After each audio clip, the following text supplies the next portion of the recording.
Jeff, your character, Teddy Saunders, is the director of NASA, and he bears a huge responsibility when Mark Watney is first presumed dead, and then turns out he's alive.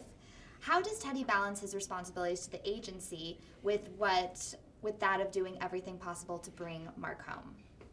Well, it's a damned if you do, damned if you don't, and that's good writing, good storytelling. Do you risk 6 people to save one, or do you let one die and save those other 5 by not even making the attempt? Because the chances of them saving him are, less than 1% or something. So in the end, it's a difficult but easy decision. You let one go and you save the other 5. It's math. And, everybody around him is going, no, we can do it, especially Sean's character. So it's the movie's full of a lot of tough decisions. What would you do? How do we fix this? How do we save him? And that's, I think, one of the great things about the movie.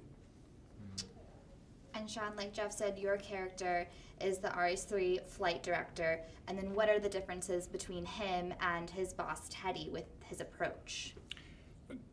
I guess that they come from different backgrounds and they have different ways of working, different modus operandi. And I feel as though Mitch is more of a kind of union man, as it were, and whereas Jeff's more with the company.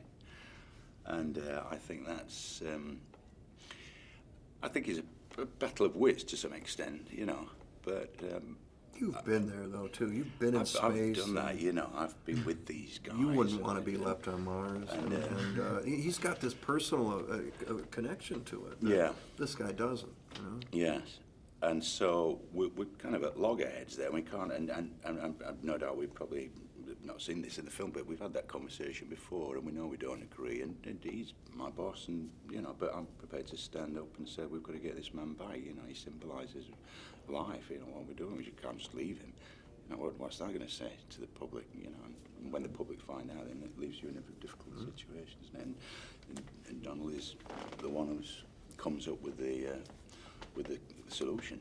It's a lot incredibly. of people. Yeah, it's a lot of people doing a lot of things that make sense for something that kind of doesn't make sense. Like saving him kind of is like, it is kind of, because like life doesn't really make sense to do that. Like the fact that he's like stirring poop and then takes like a potato and like makes food for himself, like that's crazy. Like put life there. Like, and I think that's kind of what the symbol of the movie is a little bit. It's like, it doesn't really make sense to save him. Like it's like to save other people. Like it really makes more sense to leave him. But like at the end of the day, like life in general is kind of crazy and like doesn't really make sense. So like yeah, we kind of have to save him. What do you do with the poop? He like stirred it like with water The compost. and then like that. Yeah, and then The fertilizer. or use it as Missed fertilizer. that part. Boy, that's going to change, organic farming, don't you think? Yeah, but All it across was. the country. You can make your own soil. A lot of nutrition in there. This is for an organic network, right? Yeah, that's what we were That's told. what we were told. Oh, Just okay. trying to play to the audience. Horticulture. Donald, your character, Rich, is an orbital dynamicist at JPL. Can you explain in English what that means? Yo, I keep getting this, man. It is a person who studies, and also, I guess, I would say just studies the orbits of man-made objects in space. So, like, he's the one who's like, if we're gonna put a satellite up there, he's the one figuring out, like, okay, how far out does it have to go before it gets dragged back to Earth, or like before gravity's gonna pull it somewhere else. So, like, he's just figuring that out. Yeah. That's the most in English I can probably. That was pretty good. That was not bad. That was pretty good.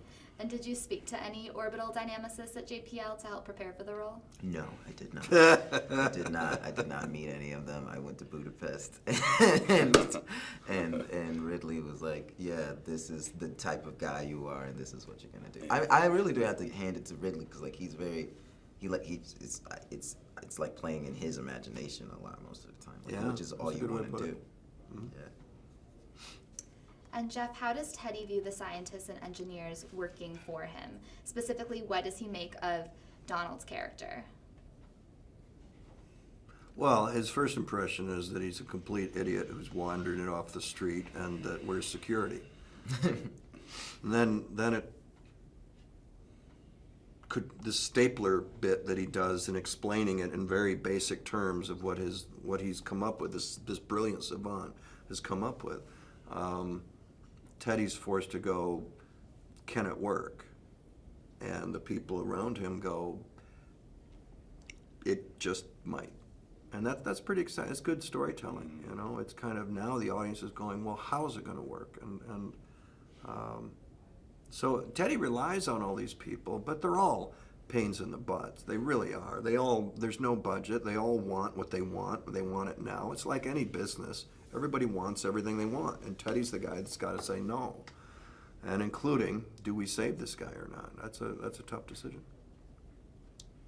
And Sean, to what lengths will Mitch go to ensure that the rescue actually happens? Well, he might lose his job, doesn't he? I mean, he's kind of puts his career at risk, and he's prepared to go to those lengths. But he's playing golf at the end, so it's all good. Yeah. Well, yeah, I know. So Like, I'm quite happy.